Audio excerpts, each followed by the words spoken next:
የዘሌዋውያን መጽሐፍ። ይህ የመጽሐፍ ቅዱስ ሶስተኛው መጽሐፍ ነው እና እስራኤላውያን ከባርነት ከወጡ በኋላ እግዚአብሔር ወደ ሲና ተራራ አምጥቷቸው እስራኤላውያንን ወደ ኪዳናዊ ግንኙነት በጋበዘ ጊዜ የተከሰተ ነው።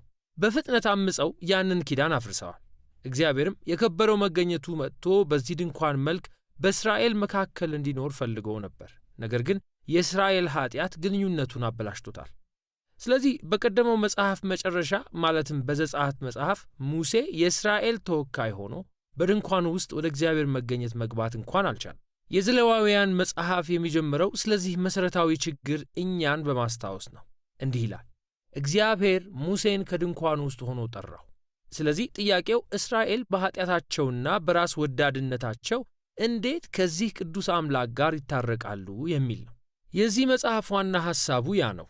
እግዚአብሔር እነዚህ ኃጢአተኛና ብልሹ የሆኑ ሰዎች በቅዱስ መገኘቱ መካከል እንዲኖሩ በጸጋው እንዴት መንገድ እንዳዘጋጀ ማሳየት ነው። አሁን ለአፍታ ቆም እንበልና ይህን እግዚአብሔር ቅዱስ ነው የሚለውን ወሳኝ ሐሳብ እንቃኝ። ይህንን መጽሐፍ ለመረዳት መሠረታዊ ነገር ነው። ቅዱስ የሚለው ቃል መለየት ወይም ልዩ መሆን ማለት ነው እና በመጽሐፍ ቅዱስ ውስጥ እግዚአብሔር ልዩ በሆነው የሁሉ ፈጣሪ በመሆኑ ምክንያት እና የሕይወት ደራሲ በመሆኑ ከሌሎች ነገሮች ሁሉ የተለየ ነው። ስለዚህም እግዚአብሔር ቅዱስ ከሆነ በእግዚአብሔር ዙሪያ ያለው ቦታም ቅዱስ ነው። በመልካምነቱ እና በእርሱ ሕይወት በንጽሕናና በፍትሕም የተሞላ ነው። ስለዚህ ኢፍትሐዊና ኃጢአተኛ የሆኑት እስራኤላውያን በእግዚአብሔር ቅዱስ ሕልውና መካከል መኖር ከፈለጉ እነሱም ቅዱስ መሆን አለባቸው። ኃጢአታቸው መፍትሔ ማግኘት አለበት። ስለዚህም የዘሌዋውያን መጽሐፉ በጣም አስደናቂ የሆነ የተመጣጠነ ንድፍ አለ። እግዚአብሔር እስራኤልን በመገኘት ውስጥ እንዲኖሩ የረዳባቸውን ሦስቱን ዋና ዋና መንገዶች ይዳስሳል። ውጫዊ ክፍሎቹ በእግዚአብሔር ቅዱስ ሕልውና ውስጥ በእስራኤል የሚከወኑ ሥርዓቶች ገለጻዎች ናቸው። ቀጣዮቹ የውስጥ ክፍሎች የእስራኤል ካህናት በእግዚአብሔርና በእስራኤል መካከል አስታራቂ ሆነው በሚጫወቱት ሚና ላይ ያተኩራሉ። በእነዚህ ሁለቱ ውስጥ ደግሞ በእስራኤል ንጽሕና ላይ የሚያተኩሩ ሁለት ተዛማጅ ክፍሎች አሉ።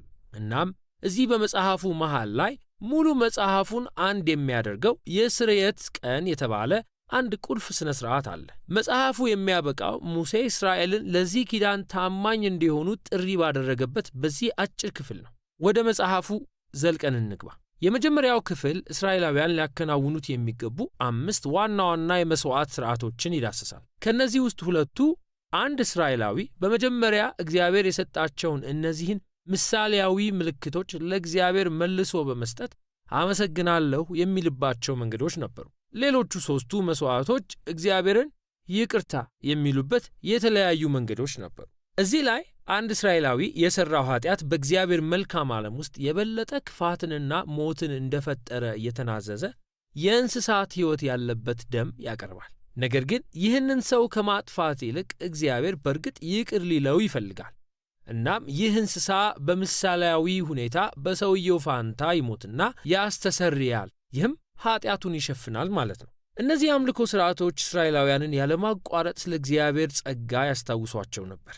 እንዲሁም ስለ ፍትሑና የክፋታቸውና የሚያስከትለው መዘዝ ከባድነት በየጊዜው ያስታውሱ ነበር።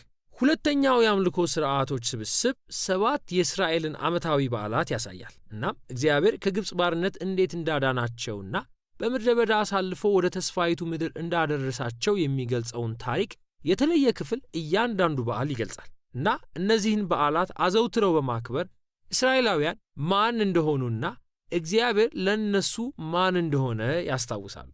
ስለ እስራኤል ካህናት በሚናገሩት ክፍሎች አሮንና ልጆቹ ወደ እግዚአብሔር ሕልውና እስራኤልን ወክለው እንዲገቡ መጀመሪያ ተሾሙ። ከዚያም በዚህ ተዛማጅ ክፍል ውስጥ ካህን የመሆን መመዘኛዎችን እናገኛለን። ካህናቱ ወደ ከፍተኛ የምግባር ታማኝነትና የአምልኮ ሥርዓት ቅድስና ተጠርተዋል። ምክንያቱም እነሱ በእግዚአብሔር ፊት ሕዝቡን ይወክላሉ። በተጨማሪም በሕዝቡ ፊት እግዚአብሔርን ይወክላሉ። የካህናቱ ቅድስና በጣም አስፈላጊ የሆነው ለምን እንደሆነ በዚህ በመጀመሪያው ክፍል የአሮን ቤተሰብ ከተሾመ በኋላ እናገኘዋለን። ሁለቱ ልጆቹ በግዴለሽነት ሰተት በማለትና በግልጽ ሕግጋትን እየተላለፉ ወደ እግዚአብሔር ሕልውና ስለገቡ እዛው ባሉበት በእግዚአብሔር ቅድስና ተበሉ።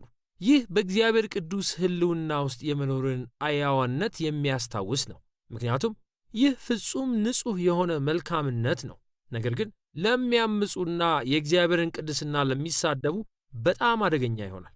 ስለዚህ የእስራኤል ካህናት ቅዱሳን እንዲሆኑና ደግሞ ሁሉም የእስራኤል ሰዎች ቅዱሳን እንዲሆኑ አስፈላጊ ነው። የቀጣዮቹ የዘሌዋውያን ክፍሎች ዋና ሐሳብ ይህ ነው።